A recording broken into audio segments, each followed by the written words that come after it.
Greg looked lost, his usual easygoing demeanor faltering. "All right," he muttered, calling into the house. "Marina? Jack is here." She appeared a moment later, her expression turning serious as soon as she saw me. "What happened?" I took a shaky breath and stepped past Greg into their entryway. "It's the neighbors. I saw them out this morning, in broad daylight, with my kids." Marina's face drained of color. "They were out during the day." Her gaze darted to Greg, who still looked confused, then back to me. "Tell me everything." I nodded and recounted the entire event.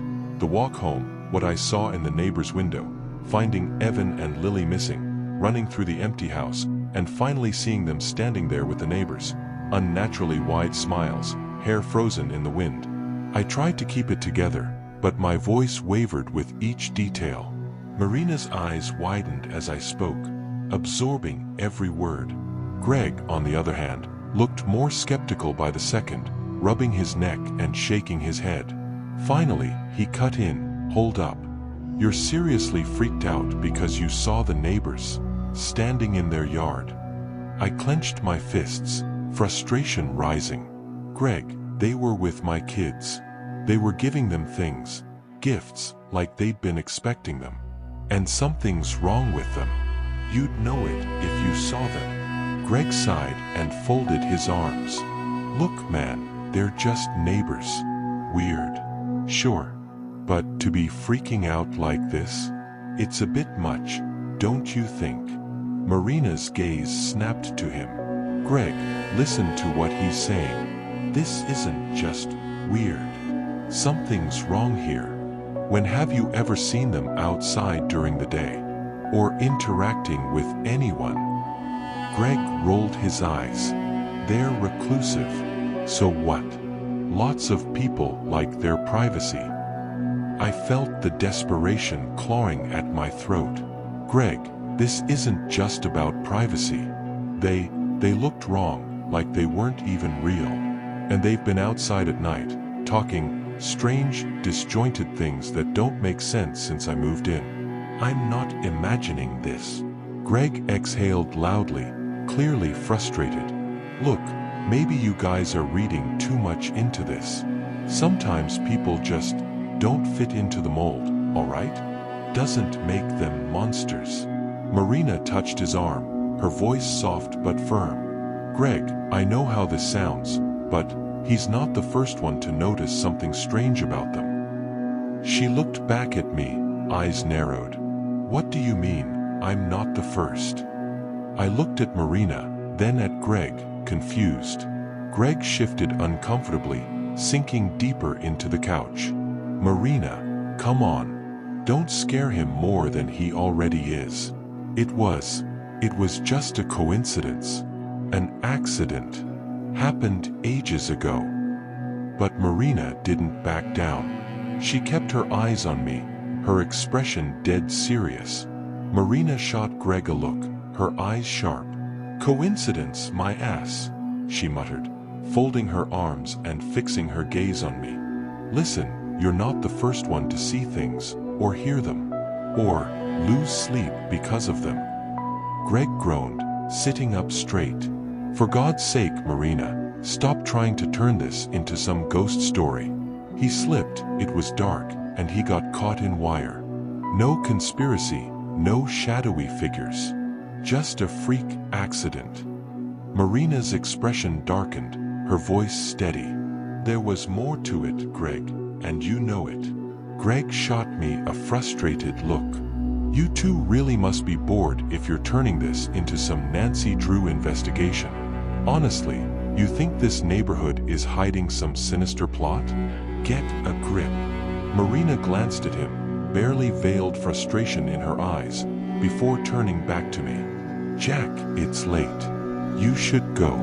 "But," she leaned in quickly, slipping a piece of paper into my hand with a time and a location scribbled on it. "Meet me tomorrow." Greg didn't seem to notice, already sinking back into the couch, muttering under his breath. As I left, I caught Marina's gaze, her expression saying everything Greg wouldn't. The next day, I found myself at the spot Marina had scribbled on that piece of paper, a quiet corner of the park, hidden behind a row of trees. I arrived a few minutes early, scanning my surroundings, half expecting Marina not to show. But then, there she was, moving quickly, glancing over her shoulder as if making sure she wasn't followed. She looked different here, away from Greg's watchful eye. More serious, a tension in her face that I hadn't seen before. "Thanks for meeting me," she said, her voice barely above a whisper. "I needed to talk to you without Greg around." I nodded, unsure where to start. "So, about the man who went missing?" She exhaled, looking at the ground, then back up at me. "I don't think it was an accident. Greg acts like it's all in my head, but he wasn't there that night when the police showed up. I saw how they looked, shaken. One of them even said under his breath that it didn't add up, but they had to close it fast." "Close it?" I echoed, feeling a chill creep up my spine. "Yeah," she said, her eyes narrowing.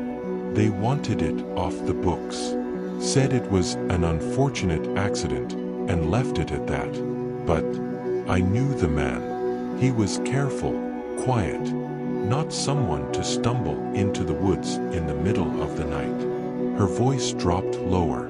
"And then there's the other thing, the way his body was found." My stomach tightened. "The barbed wire?" She nodded. "I checked out that area after they found him. There's no way he would have gotten that far into the woods alone, not without someone seeing him or hearing him. It was as if he'd been placed there. Like someone wanted him found, but made it look just off enough to leave us questioning." The wind rustled through the trees, a reminder of just how isolated we were. "And Greg? Why is he so set against even thinking something's wrong?" Marina hesitated. "Greg, he's not a bad guy, Jack. He doesn't want to see it. He moved us here for a quiet life, and anything that disrupts that, he shuts out. To him, it's easier to believe there's no mystery, no danger, just normal life." She sighed. "But something's wrong here, Jack. I can feel it. And I think you do too." I swallowed, nodding slowly. Yeah, I do." Marina glanced over her shoulder, her voice dropping even lower. "I've been doing some digging on the house next to yours. I'll tell you what I found out, if you're ready for it. After the accident," she began, keeping her voice low, "I found out that multiple people that have lived in that house before you have disappeared. No one knows where they went. Just gone. They were barely mentioned after they left, but I looked up property records. Every 5 or 6 years, that house sits empty, then someone else moves in. It's a cycle, and each time, something happens. They vanish, or they leave in the middle of the night without so much as a word to anyone." I felt my jaw tighten, images from the past week flickering in my mind. The strange voices, Evan and Lily in the neighbor's yard, that chilling smile from the couple next door. "So, it's happened multiple times?" I asked, my voice sounding hollow. Marina nodded. "And each time, the same thing. The neighbors, they're always described as the same. No one really knows anything about them. It's like they're there, and then, they're not." I swallowed, feeling a sinking dread settle over me. Why hasn't anyone reported this? Or said anything? Marina looked back toward the path, tension written all over her face. "Someone does, sometimes. But those complaints go missing too. Records just vanish like they were never filed. And then there's people like Greg. He's not the only one who wants to keep his head down. They'd rather call it coincidence, even if it means ignoring the warning signs." I shook my head and sat down on a bench behind us. "You're the only one who'll talk to me about this," she whispered.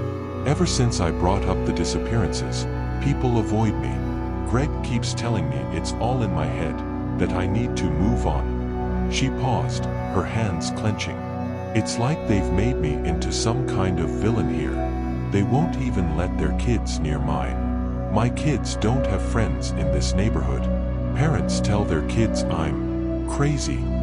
I felt a cold shiver as she spoke.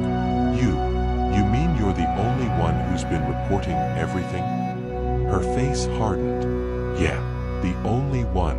I tried calling the police, bringing it up at the community meeting. Greg told them I was having a breakdown. The other neighbors agreed, even helped him have me committed for observation a few months ago. They treat me like a threat for asking questions. Her gaze turned far away, like she was staring through the walls, into something only she could see. It's like they know what's going on, Jack. They just won't admit it. Like they're all living in some twisted denial, pretending nothing's wrong. She looked away, her voice cracking. I thought I was going crazy. They've all made me doubt myself. The only thing that kept me sane was that I know something's wrong. I know it. My stomach twisted as I tried to process her words. Why would they want to hide it? Why would they go to that length? I don't know, she said, looking at me with eyes that were dark and heavy. But they know.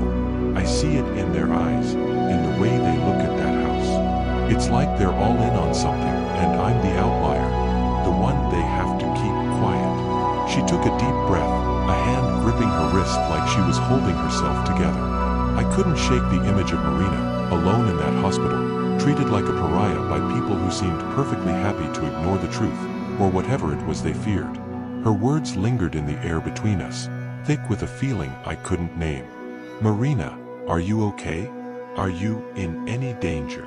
I asked, half expecting her to say yes, half expecting her to say no and deny it. I knew she was. I am okay. The only thing that puts me in danger is my undeniable belief that something is going on. If Greg is what you mean, I'm safe with him. He won't hurt me. He's just stubborn. She started to walk away, then suddenly turned around.